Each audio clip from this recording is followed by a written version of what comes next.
नमस्कार. आजच्या माझ्या व्हिडिओमध्ये तुमचं स्वागत आहे. सुधागड किल्ला हा महाराष्ट्रातील रायगड जिल्ह्यात आहे. सुधागड किल्ल्यावर येण्यासाठी तुम्हाला पाली या गावी यायला लागेल. पाली या गावी आलात का तिथूनच सुधागड हा किल्ला 12 किलोमीटरच्या अंतरावर आहे. तिथून आल्यावर पुढे एक गाव लागतो, दर्या गाव. या दर्या गावाच्या इथे तुम्ही थांबून तिथे शाळेजवळ गाडी पार्किंग करून त्या शाळेच्या समोरच्याच बाजूने किल्ल्याकडे जाण्याची वाट आहे. किल्ल्यावर जाण्याची वाट साफ असल्यामुळे तुम्ही वाट चुकणार नाही. सुधागड म्हणजे भोर संस्थेचे वैभव. पूर्वी या गडाला भोरब असे म्हणत. पुढे हिंदवी स्वराज्याचे संस्थापक श्री छत्रपतींचा पदस्पर्श या गडाला झाला आणि याचे नाव सुधागड ठेवले गेले. या गडाची उंची साधारण 590 मीटर आहे. झाडांमध्ये लपलेला हा गड विस्ताराने फारच मोठा आहे. या गडावर जाण्यासाठी 3 प्रमुख वाटा आहेत. एक, सवासणीचा घाट. सैराबाईला गावातून सरळ दोडसे या गावी यावे, अथवा पाली गाव ते दोडसे गाव हे अंतर 12 किमी आहे.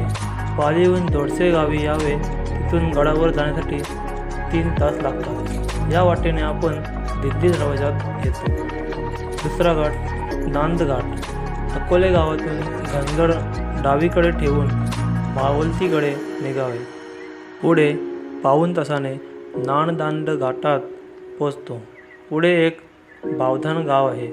येथून पाच्यापूरची दिशा धरून ठाकूरवाडीत यावे आणि मग गडमाथा अवघ्या 2 तासात गाठता येतो. तिसरी वाट पाली येथून ठाकूरवाडी येथे येऊन तिथून 2 तासाचा रस्ता आहे. अर्ध्या तासाच्या ट्रेकनंतर आम्हाला गड जवळ दिसायला लागला आणि मग पुढे जाता जाता आम्हाला थोडासा जंगल लागला. जंगल पार करून मग तिथून शिड्या दिसायला लागल्या.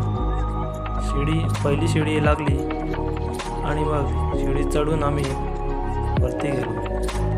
शिड्यांवर चढताना बाजूचे पाय फुटलेले आहेत म्हणून सावकाश आणि जपून चढा.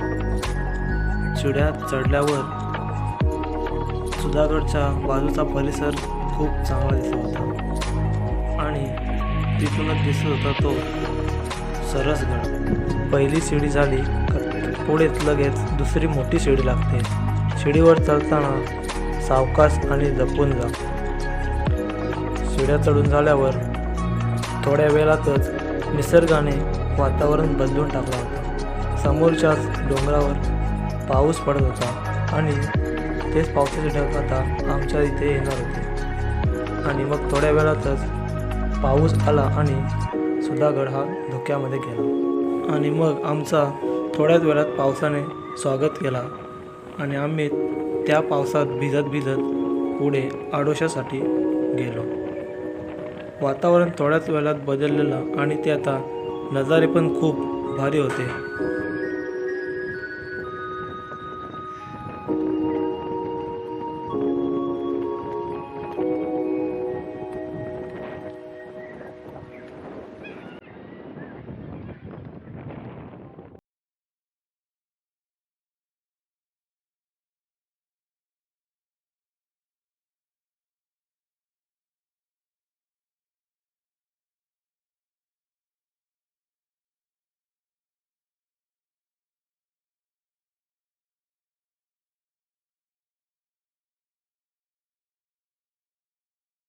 भिजतच ट्रेक केला. पुढे जाऊन किल्ल्याचा बुरुज दिसत होता आणि पायऱ्या चढत आम्ही गडावर आलो आणि तिथे काही किल्ल्याचे अवशेष दिसत होते. त्या अवशेषांवरून समजत होता की ते दरवाजा होता म्हणून. दरवाजातून पुढे आलो का उजव्या हाताला एक बुरुज लागतो, चिलखती बुरुज. बुरुजावरून सुधागड किल्ल्याचा बाजूचा परिसर सर्व धुक्यामध्ये दिसत नव्हता. सर्व ढग खालती उतरलेले आणि त्याच बुरुजावर एक चोर दरवाजा आहे.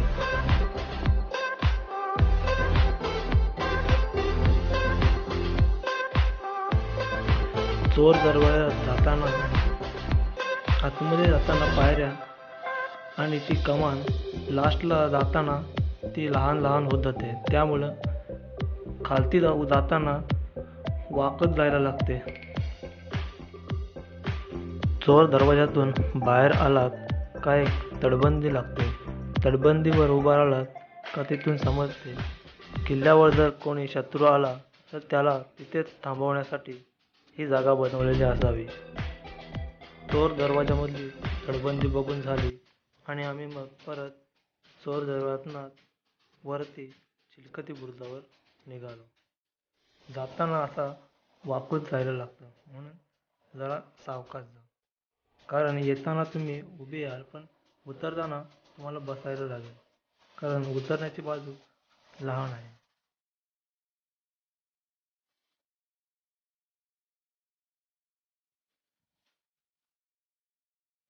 चोर दरवाजातनं आम्ही बाहेर निघालो आणि चोर दरवाजाच्या पायरीवर एक असा फुलाचा चिन्ह बनवलेला होता. चोर दरवाजातनं वरती आल्यावरच धुका काहीसा कमी झालेला होता आणि समोरील सुधागड किल्ल्याचा परिसर थोडाफार दिसत होता. आणि मग एका जागेवर मोबाईल ठेवून येणाऱ्या ढगांची मजा बघत बसलो.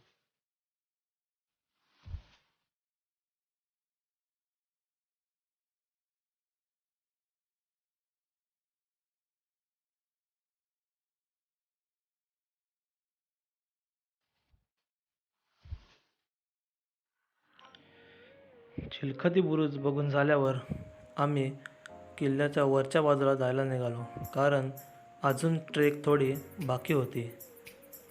आणि मग त्या थोड्या पायऱ्या चढून आम्ही किल्ल्याच्या पठारावर पोचलो. सुधागड किल्ल्याचा तुम्हाला आता मी थोडक्यात इतिहास सांगतो. सुधागड किल्ला हा फार प्राचीन आहे. या परिसरात अस्तित्वात असणारी टाणलेणी ही 2200 वर्षापूर्वी आहेत. यावरून असे अनुमान निघाले की सुधागड हा देखील तितकाच जुना किल्ला असावा. पुरातन भृगु ऋषींनी येथे वास्तव्य केल्याचे अनेक उल्लेख आढळतात. या ऋषींनी भोराई देवीची स्थापना या डोंगरावर केली. शिवाजी महाराजांनी 1657 व 58 मध्ये जेव्हा आदिलशाही मुलूक जिंकला त्यावेळी हा किल्ला स्वराज्यात सामील असावा. नारमुकुंद सबनीस यांच्याकडे गड होता. शिवरायांनी या गडाचे भोरपवरून सुधागड असे नामकरण केले. राजधानीसाठी याही गडाचा विचार शिवरायांनी केला होता असे सांगितले जाते. इसवी सन 1694 साली याबाबत असा उल्लेख आढळतो की साखरदर्यात मालवजी नाईक कारके यांनी मालव लावली. सरदार मालवजी भोसले यांच्या हाताखाली जाधव आणि सरनाईक हे प्रथम किल्लेदार चढले. या धारकऱ्यांना उभे करून त्यांच्या पाठीवर हैबतराव चढले. त्यास संभाजीराव पुढे जाऊन माथा गेले. 25 पुढे जाऊन गस्त मारला. बोकडसिलेचा पहारा मारला. पुढे भोराईच्या पठारावरील गेले. तो सरदेतून किल्लेदार व लोक धावत आले. हाणाहाण झाली. त्या समयी किल्लेदार कामास आले. उपरांकीत जाऊन सदर काबीज केला. गडाच्या पायथ्याशी असलेला पाचापूर या गावातच छत्रपती संभाजीराजे व औरंगजेबाचा बंडखोर मुलगा अकबर याची भेट झाली होती. संभाजी महाराजांना जेवणात वीज घालण्याच्या प्रकरणात अष्टप्रधान मंडळातील असलेली अण्णाजी दत्तोजी, बालाजी आवजी चिटणीस यांचा मुलगा आवजी बल्लाद आणि हिरोजी फर्जंद या सर्वांना भाद्रपद पौर्णिमेच्या दिवशी छत्रपती संभाजी महाराजांनी सुधागड परिसरात असणाऱ्या पर्ली या गावात हत्तीच्या पायी दिले. पठारावरनं पुढे सरळ जंगलात आल्यावर डाव्या हाताला एक चोरदिंडी तटबंदीचा रस्ता आहे. तेथे गेल्यावर पुढे एक पाण्याचं टाकं लागतं. काही दुर्गसेवकांनी पावसाळा आलाय तर पाण्याचं टाकं साफ करून ठेवलेलं. तर आता आम्ही तटबंदीजवळ आलो आणि हा बघू शकता तुम्ही नजारा.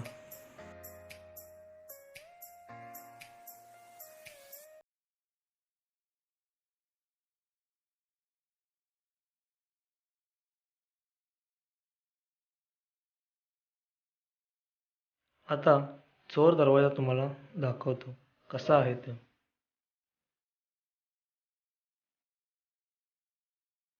सुधागड किल्ल्यावरून बाहेरील भागास निघण्यासाठी हा चोर दरवाजा.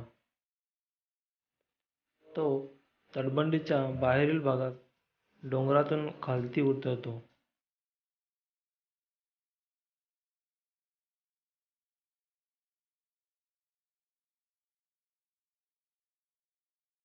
चोर दरवाजातून बाहेर या जंगलात रस्ता निघतो तो. त्या जंगलातूनच खालती उतरण्याचा रस्ता आहे.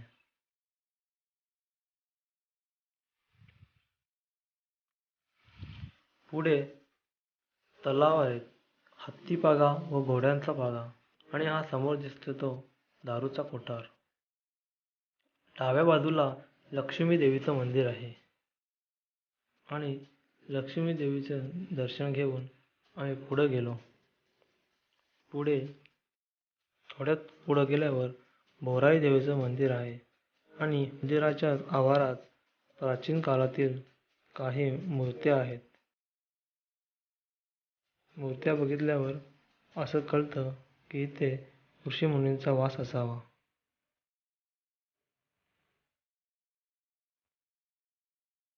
भोराई देवीच्या मंदिरासमोर एक दीपस्तंभ आहे.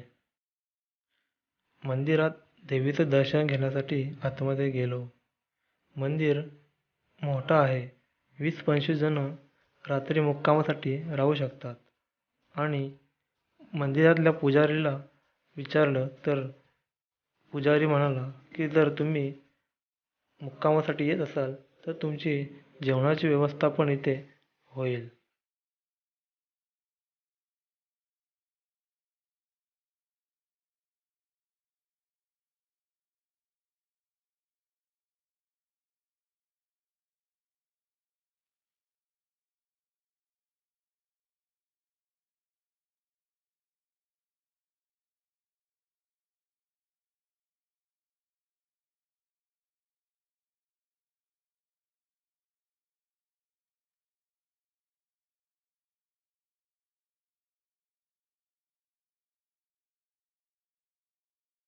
मंदिराच्याच उजव्या बाजूला काही प्राचीन अशा वस्तू आहेत.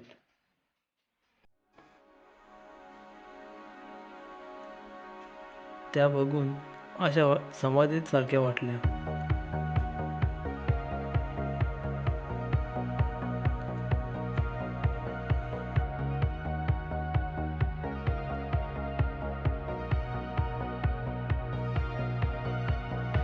मंदिराच्या समोरून दिसत होता तो तैलबैला किल्ला आणि घनगड किल्ला.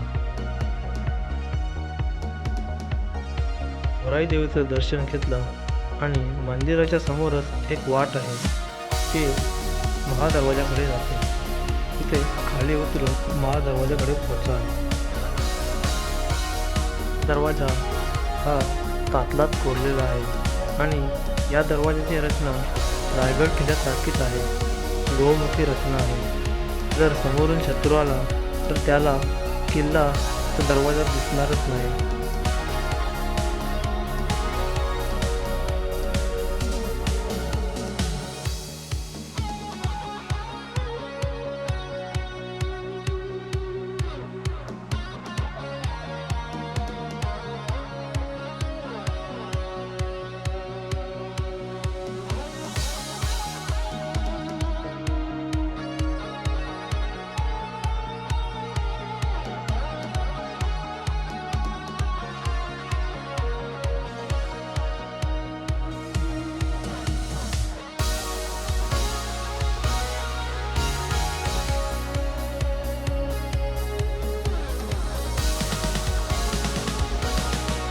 जर तुम्ही माझ्या चॅनलवर नवीन असाल तर सबस्क्राईब करा आणि व्हिडिओ आवडले तर लाईक करा, शेअर करा. लवकरच भेटू नवीन व्हिडिओपर्यंत. तोपर्यंत बाय.